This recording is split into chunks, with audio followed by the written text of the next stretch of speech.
Hello friends, welcome back to my channel. আজকে আমি বাঙালির একটা মাছের রেসিপি বানিয়ে দেখাচ্ছি, যেটা এখন গরমের দুপুরে কিন্তু আমাদের সেরকম কিছু সবজি খেতে ইচ্ছা করে না, মাছের পেঁয়াজ আদা রসুনের কোনো প্রিপারেশন ভালো লাগে না। তো এই সিম্পল একটা রেসিপি মাছের, এটা বানালে কিন্তু দুপুরবেলায় ভাতগুলো একটু হলেও খাওয়া যেতে পারে। তো একদম সিম্পল একটা রেসিপি, কিন্তু টেস্টি হবে, খেতেও সুস্বাদু হবে আর খুব ভালো লাগবে। তো সেটা আমি একটা করে দেখাচ্ছি। তো প্রথমে আমি কড়াইয়ের মধ্যে খানিকটা তেল দিলাম। এবার আমি রুই মাছের একটা প্রিপারেশন করছি। তেল দিয়ে তেলটা গরম হলে আমি মাছগুলো জাস্ট প্রথমে ফ্রাই করে নেব।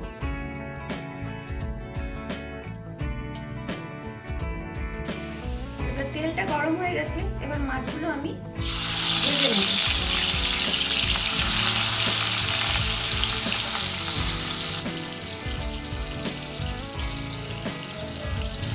মাছগুলো বেশ একটু লাল লাল করে ভেজে নিলে ভালো হয়, তাহলে খেতে অনেক সুস্বাদু হবে। এই মাছগুলো আমি একদম লাল লাল করে ভেজে নিচ্ছি। এবার মাছগুলো লাল লাল করে ভাজা হয়ে গেছে, এবার আমি এটা তুলে নিচ্ছি।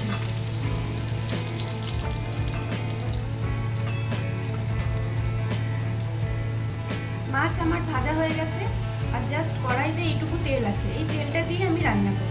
এবার যেটা করব, আমি আজকে 3 পিস মাছ রান্না করছি। 3 পিস মাছে মোটামুটি এরকম একটা বড় টমেটো দেব, আর ওই টমেটোটা এটার মধ্যে গ্রেট করে নেব। তাই টমেটোটা একটু বেশি দিতে হবে। আর একটা কাঁচা লঙ্কাও আমি গ্রেট করে নেবো এর মধ্যে, আর একটা কাঁচা লঙ্কা আমি চিড়ে দিয়ে দেবো। তো এই রান্নাটাতে মেনলি টমেটো আর কাঁচা লঙ্কার স্বাদটাই পাওয়া যাবে বেশি করে। তো এবার যেটা করব, আমি কড়াইতে এবার দিয়ে দিচ্ছি একটু কালো জিরে ফোড়ন দেবো। আমি জাস্ট একটু কালো জিরে দিলাম। কালো জিরেটা যখন ভাজা হয়ে যাবে,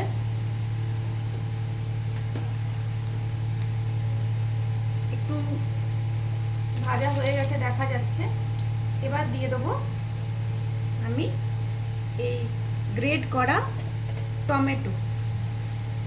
এই টমেটোটা এবার আমি দিয়ে দিচ্ছি, আর তার সাথে আমি এই লঙ্কাও গ্রেট করেছি, এটা আমি তার সাথে দিয়ে দিলাম।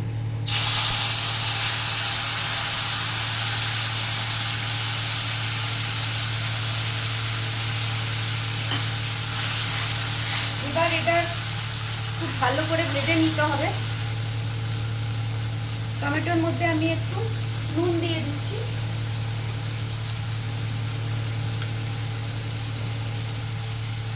এটার কিন্তু খুব বেশি ঝোল থাকবে না, সামান্য ঝোল দিয়েই কিন্তু হবে।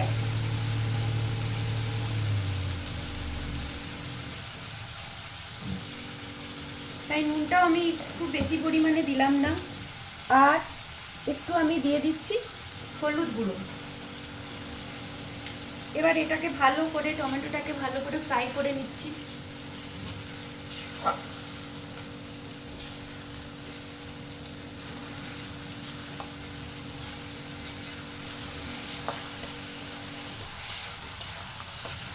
মানে টমেটোর কাঁচা যে গন্ধটা, ওটা যেন পুরোপুরি চলে যায়।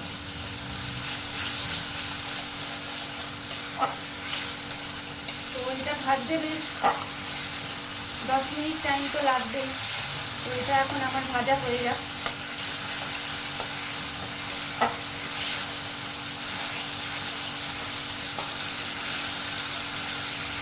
গরমকালে দুপুরে এটা কিন্তু খুব ভালো লাগে। যখন কিচ্ছু খেতে ভালো লাগে না, তখন এরকম টক একটা রেসিপি মাছের যদি খুব টেস্টি লাগে, তো খুবই ভালো একটা রেসিপি এটা। আর একটু ঝাল ঝাল হবে, বেশ একটু টক হবে, তবে এই রেসিপিটা খুব ভালো লাগে। তো টমেটোগুলো একদম লাল লাল ভাজা হয়ে যাক, তারপরে আমি কিছু মশলা দেব, কিন্তু একদম অল্প মশলা। এটা বলতে গেলে বিনা মশলাতেই হবে, কারণ গরমকালে কিন্তু বেশি মশলা, আদা পেঁয়াজ রসুন এগুলো দিলেই কিন্তু এক তো ডাইজেশনের প্রবলেম হয়, দুই খেতেও ইচ্ছা করে না। খুব সিম্পল খাবার কিন্তু গরমকালে আমাদের খেতে ভালো লাগে। তো এটা একটু লাল লাল করে ভাজা হোক। এবার খানিকটা লাল লাল হয়ে এসছে, সামান্য একটু জল দিলাম,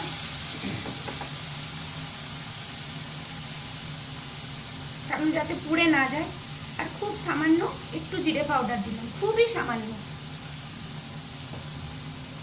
এবার এটাকে জিরে পাউডারটাকে একটু ফ্রাই করে নেব, আমরা যাতে টমেটোটা না পুড়ে যায় সেজন্য একটু জল দিতে পারি।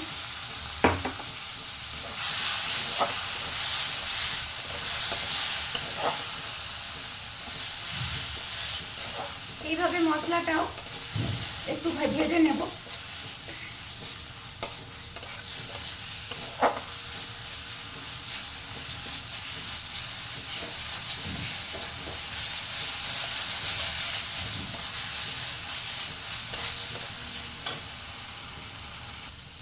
এবার মশলাটা ভাজা হয়ে গেছে, এবার আমি সামান্য জল দেব, যাতে কি হয় টমেটোটাও একটু মাখামাখি হয়ে যায়। আর মাছগুলো যে পরিমাণে দেবো, আমি জাস্ট 3 পিস মাছ দেবো, এই জন্যে মাছটা যাতে ডুবে যায়। কিন্তু এখন আমি একটু ঢাকা দিয়ে এই টমেটোটা একটু ফুটিয়ে নেব, আর কাঁচা লঙ্কাটা আর জিরে গুঁড়ো যেটা সামান্য দিয়েছিলাম। এবার এটা একটু ফুটে গেলে, আর ঝোলটা কিন্তু জলটা দিতে হবে সেই পরিমাণে যাতে মাছগুলো ডুবে যায়, ব্যাস ওইটুকুই ঝোল থাকবে। খুব ঝোল রাখলে কিন্তু এটা খেতে ভালো লাগবে না। তো এবার কি করব, এবার আমি একটু নেড়ে এর উপরে একটা ঢাকা দিয়ে দিই। এবার ঢাকা দিয়ে 5 মিনিট ফুটবে, ফোটার পরে তখন আমি আবার দেখাচ্ছি। যে একটু ফুটে গেছে, একটা কাঁচা লঙ্কা চিড়ে রেখেছিলাম সেটা দিয়ে দিলাম, দিয়ে আবার এটা একটু ঢাকা দিয়ে দিলাম 2 মিনিটের জন্য, যাতে কাঁচা লঙ্কার স্মেলটা ওর মধ্যে ভালো আসে, তাহলে খেতে বেশ একটু টেস্ট হবে। এবার আমি ঢাকনাটা খুলে দিলাম।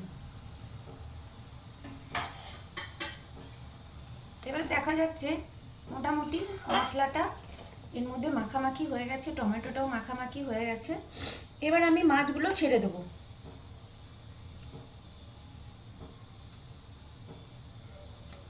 মাছগুলো ছেড়ে দিয়েও আমি খানিকটা ফোটাবো, 2 মিনিট, খুব বেশি না, ঝোলটা আমি বেশি রাখবো না। তো এবার ঢাকনাটা খুলেই আমি 5 মিনিট একটু জাস্ট ফুটিয়ে নেব। একটু ফ্লেমটা আমি মিডিয়ামের থেকে একটু বেশি রাখছি, যাতে ঝোলটা ফুটে একটু কমে যায় আর মাছের মধ্যে এই মশলাগুলো ঢুকে যায়। আর বেশ এটা খেতে না একটু ঝাল ঝাল হলে খুব ভালো হবে। এবার একটু ঝোলটা একটু কম হয়ে গেলে তখন আমি এর উপরে বেশ খানিকটা ধনে পাতা ছড়িয়ে দেব, তাতে খেতে কিন্তু খুব ভালো হবে।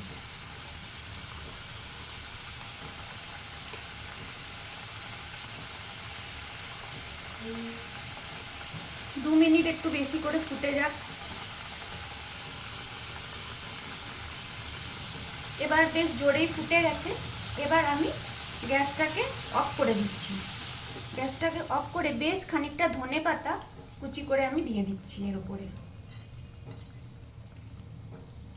ধনে পাতার কিন্তু ওই যে ডাঁটি সেগুলো পর্যন্ত কেটে দিতে হবে, কারণ ওর মধ্যেই কিন্তু মেন ভিটামিনটা থাকে। অনেকেই করে ধনে পাতার ওই যে ডাঁটগুলো ওগুলো কেটে ফেলে দেয়, ওগুলো কিন্তু ফেললে হবে না, ওগুলোতেই মেন যে ভিটামিনটা সেটা থাকে। তো ওগুলোও কিন্তু দিয়ে দিতে হবে, তাতে স্বাদও কিন্তু অনেক ভালো হবে। এবার এটা আমি ঢাকা দিয়ে 2 মিনিট রেখে দিয়ে আমি সার্ভ করে দেখাচ্ছি। এবার আমি দেখাচ্ছি, হয়ে গেছে, খুব সুন্দর হয়েছে, কালারটাও ভালো এসছে, খেতেও ভীষণ সুন্দর লাগে, আর ভীষণ সিম্পল, ভাত দিয়ে দুপুরবেলা ভীষণ ভালো লাগে গরমের দুপুরে। তো এটা আপনাদের সাথে শেয়ার করার জন্যে অনেক ধন্যবাদ। আপনারা যে দেখছেন আমার ভিডিওটা সেই জন্যেও অনেক ধন্যবাদ। আর যদি রেসিপিটা ভালো লাগে তাহলে একটু সাবস্ক্রাইব করে নেবেন, তাহলে পরের ভিডিওগুলো দেখা যাবে, আর একটু আমার লাইক করে দেবেন। So thank you so much.